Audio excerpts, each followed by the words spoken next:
Another quick break, and then we'll come back and finish things up. In the meanwhile, Mr. Pope, you drive me crazy.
Alright, we are back. I'm going to let that keep playing in the background just a little bit.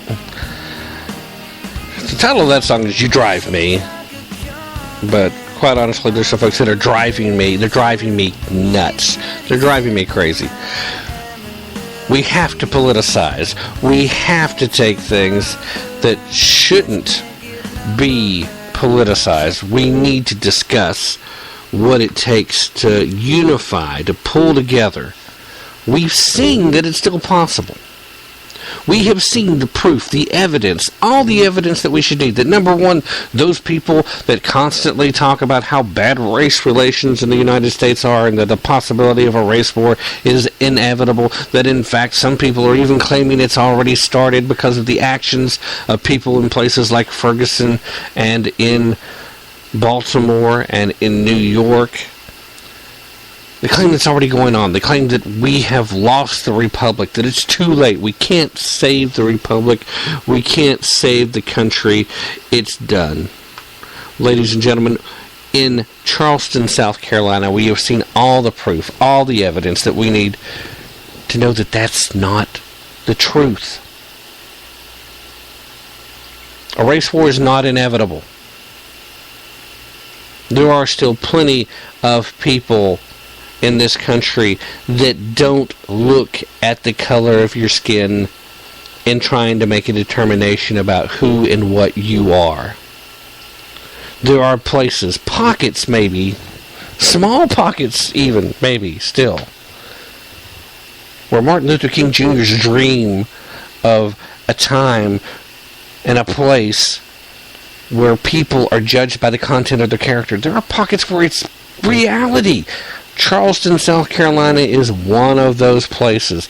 Charleston is an area where we've recently seen an incident with a police officer who shot a black man in the back who was trying to run away. Horrible crime. And they tried to make a big deal about that, but the community didn't. You know why the community didn't? Because what happened once the evidence was presented? This officer was not only relieved of his duties, but was arrested and charged with a crime before the video became public. There was no knee-jerk reaction to something that leaked out. There was no attempt to cover it up. These people saw something that was obviously something wrong, and they stepped up and they did the right thing. Now, I still don't know if race had anything to do with that. This cop just seemed like the kind of guy who wanted to have any excuse for some live target practice. Maybe race was a factor. but there's no evidence that it was. Certainly no evidence that it wasn't, so I'm not going to argue that. I'm just going to say, I don't know what was in his heart, and I don't know what was in his mind. We do know race was a factor in this church shooting. We know that. We know that racism is not dead. Anywhere. It's not just in the United States. Worldwide, there is still racism.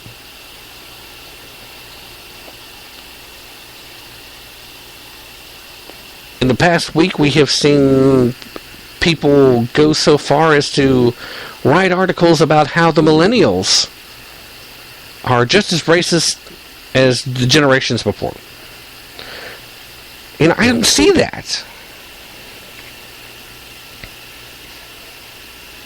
What I see is more and more tolerance and more acceptance and more mixed couples and more mixed children, and us moving ever so much closer to that beige society that it's been referred to as, which I think is not only a misnomer but a ridiculous representation of what the ideology is. A unified single human race, devoid of color.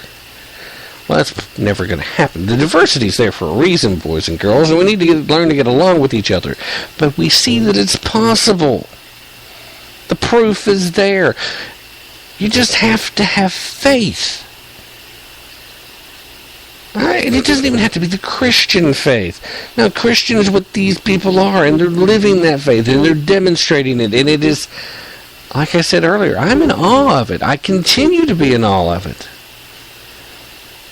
But all it takes is faith in each other. It takes a willingness to stand together. When you see a tragedy, you stand with the victims and you help lift them up so that they don't stay victims. This country unified after the attacks of 9/11. And it wasn't until it was getting close to the election cycle that the Democrats knew they had to smash and destroy that unity in order for them to try and win an election. Because after all, that is the most important thing, isn't it? To win an election. It doesn't matter what shape the country is in. It doesn't matter what happens to the American people. What's most important is to win an election. Those are the politicians we face today. And unfortunately, because it was a Republican in office, when we unified, the Democrats knew they had to be the ones to smash it up.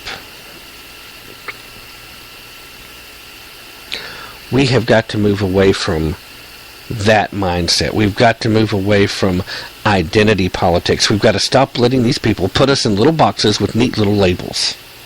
We have to start reaching out to the folks that have been put in the box beside us, and then the box beside them. And we have got to start pulling together as human beings. Now, this show goes worldwide. This show in particular, when I broadcast at this format, there's a ton of people listening in various parts of Europe and Africa and the Middle East. Even a few folks occasionally hitting me up from China. Welcome to all of you. I'm glad you take the time to listen. But I still focus primarily when I'm saying these things on America and the United States, because this is where I'm at. And this is where I'm concerned. I'm concerned about the state of my country. But there are certain things that transcend borders. The uniting of the human spirit, of humanity as a whole, goes beyond just the borders of the United States and our closest allies. But the United States is supposed to be that last great hope. It's supposed to be that shining city on the hill.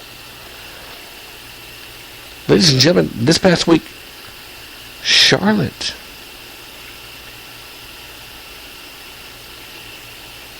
was over here in North Carolina. And they had gun violence going on, and nobody reported it because it was black on black violence. It was gang related. And nobody said a peep. Charleston, South Carolina, had a white man go into a black church, and the liberal media wanted to pounce on the story so bad they were slobbering all over themselves to try and tell the story, because they thought they were going to be able to stir up trouble and get people rioting on the streets just like they had done in Ferguson, just like they did in Baltimore, just like they had done in New York. That's what they wanted. That's what they hoped for, because it pushes the agenda. But instead, what they got was that shining city on the hill. They got the demonstration of what happens when people unite instead of divide. What happens when people come together to help each other heal instead of trying to drive the divisions deeper and deeper. Divisive identity politics has to come to an end. And it's only going to come to an end as long as other places, other cities, other people start reacting to this kind of incident the way the fine folks of Charleston, South Carolina have. Ladies and gentlemen, I'm going to have to wrap things up tonight. Thank you very much for listening, and remember, don't take my word for it. Definitely don't take their word for it. Take a little time, do your own research, use your brain, and always be prepared to put in a little bit of effort if you really want to tap into the truth. Ladies and gentlemen, it's time to keep in mind that if you're not making sense, you're just making noise. It's time to stop making noise and start making a difference. It's time. We're looking for a miracle, ladies and gentlemen. I'm going to play that, and then we're going to sign out. Thank you very much for listening again. Thanks to everybody who's listening on Stitcher and iTunes and over at YouTube. Appreciate it. Hope you continue to share the show with other people that you think will enjoy it. Stay with us as we continue to grow, and remember to stop by tapintothetruth.com. Send me a message. Give me a comment on the items we talked about today that I asked for comments. I would really like to read what you've got to say. And like I said, well thought out, reasoned ones will get mentioned in future broadcasts. I'm out. Have a great week. And don't forget to check us out Sundays as well. Thanks for listening.